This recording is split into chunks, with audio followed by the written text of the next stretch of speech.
Alright, YouTubers, if you remember, I was complaining in my bad Toyota video about the shift lever braking on my 2003 Tundra. Well, one of the YouTubers out there, Funk, sent me a message saying that his dad's truck had broke, he fixed it, he'd send me the parts list and information on how to do the fix. Well, I got the parts, and he made a video that shows him reassembling the column, and very helpful. But he's assuming I know a lot more about things. Ah, my ass is killing me still. Damn. And he assumed I knew a lot more about mechanics and things than I do. You know, he didn't show how to pull the steering wheel, take apart the dash pieces. So I'm making a video and I'm going to show you everything I do step by step as I find it and figure it out. And hopefully you'll enjoy it. I've got the red boy right over here, and he's working hard with me, making sure that I do a good job, because he's the good boy. And so my first step here, folks, and I'm not going to film all these things as I do it, but I'll keep you posted and let you see as it's happening. Hopefully it'll be a good video. I'm not going to do a lot of editing, I'm just going to do a lot of spot shooting. So step one, disconnect the battery, block up the wheels, and get out the tools, all that other stuff, so I can start disassembling. But you've got to disconnect your battery and let the truck sit for about a half hour to discharge the capacitor in the airbag. Again, I'm using a Haynes manual and what I got from a fellow tuber out there, and I'm just going to try to figure this out. Good luck. What you're seeing here is my basic toolbox. I got, you know, wrenches, metric, regular, my regular metric sockets. Now for this job, according to Funk, I needed a set of those star point sockets and bits. So I've got those, and hopefully that'll work. Now here's the parts, and as you can see, I'm going to read the number out, so get your pencil. 33501-0C011. And that is the shift arm. That's the mechanism with the springs and all the other crap. And the little bathtub section, or tilt support, that's what they call it, that part number is 45859-07010. And now you can get the parts yourself. Now, those two parts cost me $150. It was like 80 and 60, more than what I was informed, but you know, that's Toyota. I went to the dealer. And they were joking about it in their video, but the truth is it cost me $40 for that little damn set of sockets. So right now I'm on the hook for around $200 to get the job done, because I had these bits from Christmas and I think I've got star points in there. All right, well, let me disconnect the battery and see what we're doing. I've already learned something. Don't disconnect the battery until you've removed these little plastic covers on the top of the thing. Otherwise, you can't get the steering wheel to turn to get to those screws.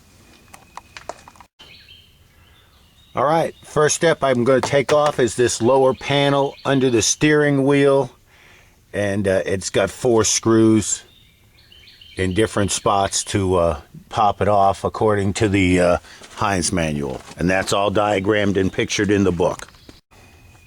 All right, besides the 4 screws to hold the panel on, you have to take off the hood release piece and who knows what else, but that's the next thing I found that's attached.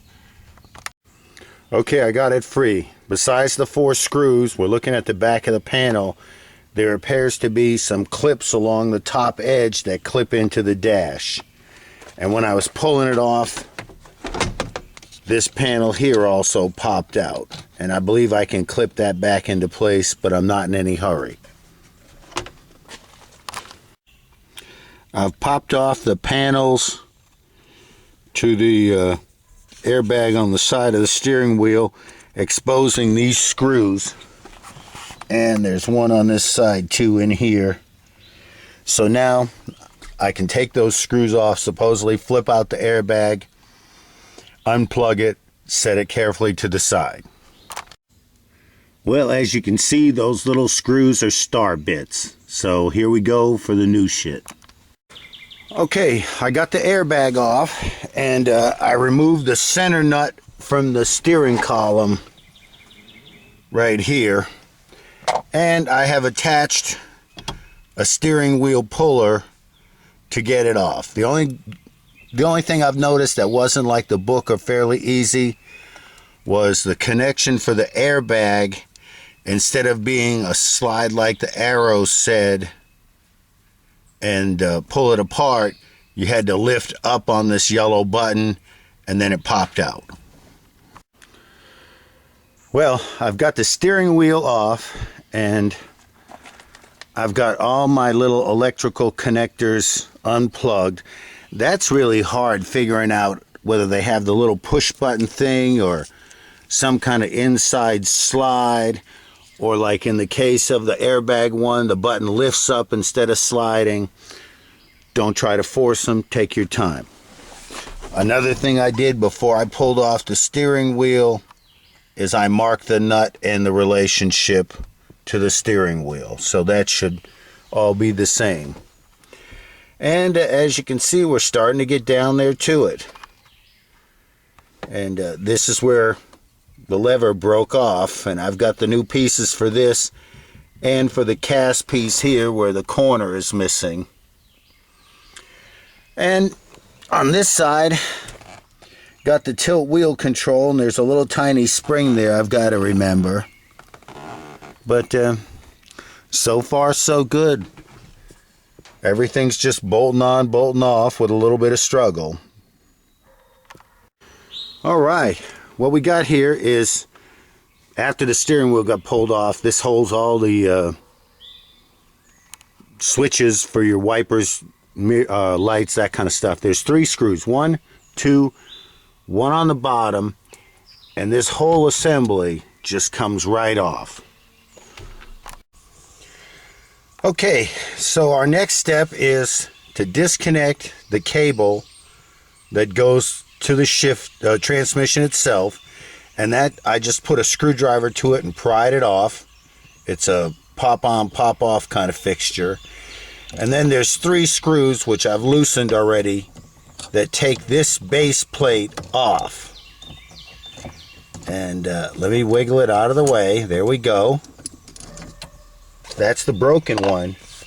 And what you're going to have after you replace this piece also, and I've still got to get down to that, is this will go in its place like so.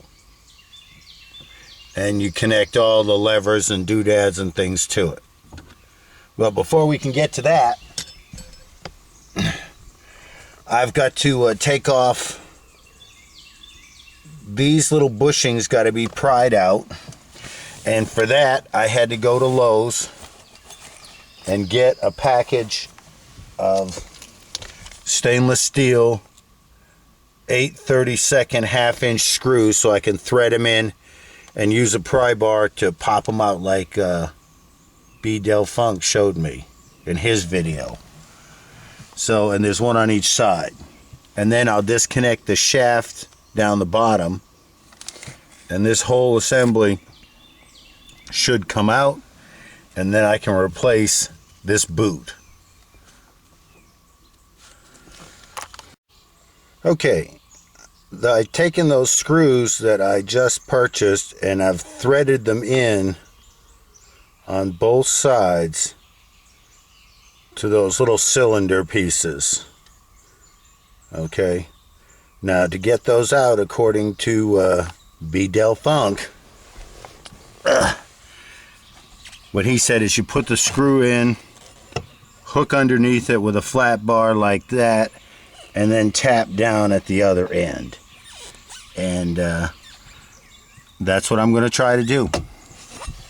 And that leverage should pop those pins right out, freeing this end.